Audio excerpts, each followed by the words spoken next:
گھر میں ایک ہی چیز کا سب کو استعمال کرنا یا سب کا اسے استعمال کرنا کیسا ہے؟ جیسے تولیہ ہے، کنگا ہے، صابن ہے۔ دیکھیں تولیہ تو میڈیکلی پوائنٹ آف ویو سے، طبی نقطہ نگاہ سے نہیں کرنی چاہیے۔ بعضوں کی کھال سینسٹیو ہوتی ہے، بعضوں کی نہیں۔ بعض خراب قسم کے ہوتے ہیں، ناک بھی صاف کر دیتے ہیں اسی سے، اب وہ دوسرا منہ پہ ملے اس کو، تو اس لیے تولیہ تو علیحدہ علیحدہ ہی ہونی چاہیے، سب سے بیسٹ ہے۔ اور خاص طور پہ نہا کے پورا بدن اس سے صاف کر کے، پتہ نہیں کہاں کہاں صاف کیا، وہیں تولیہ باتھ روم میں ٹاک دی، دوسرا بھی اس کو استعمال کر رہا ہے۔ یہ نظافت کے خلاف ہے، اگرچہ اس کو میں گناہ نہیں کہہ رہا ہوں، لیکن یہ نظافت، صفائی اور طبی نقطہ نگاہ سے صحیح نہیں ہے، ایسا نہیں کرنا چاہیے۔ اپنے اپنی تولیہ رکھیں، یا اگر تولیہ یوز کی ہے پہلے اس کو دھوپ میں ڈال دیں، بالکل اچھی طرح خشک ہو جائے کہ دھوپ سے یقیناً جراثیم مر جائیں گے، پھر چلو یوز کرے، سمجھ میں آتا ہے۔ لیکن باتھ روم میں گیلی تولیہ لٹکی ہوئی ہے اور سب اس کو استعمال کر رہے ہیں، اور خاص طور پہ یوں جڑ بڑ کر کے وہاں رکھ دی، تو جب دوسرا استعمال کر رہا ہے تو اسمیل محسوس ہو رہی ہے، ایسے شریعت اس کو پسند نہیں کرتی۔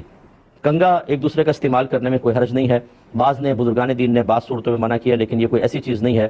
اور اسی طرح صابن میں تو کوئی پرابلم نہیں ہے، کیونکہ جب آپ صابن یوز کرتے ہیں تو اوپر کا جتنا بھی حصہ ہے وہ تو ساتھ ہی دھل جاتا ہے، اور یہ ضرور کرنا چاہیے جیسے آپ نے یوں مل کے رکھ دیتے ہیں، پھر ہاتھ دھو کے نکل لیے، ایک دفعہ صابن کو بھی ذرا نیچے لا کے دھو لیں، صاف کر دیں تھوڑا سا، پھر رکھیں۔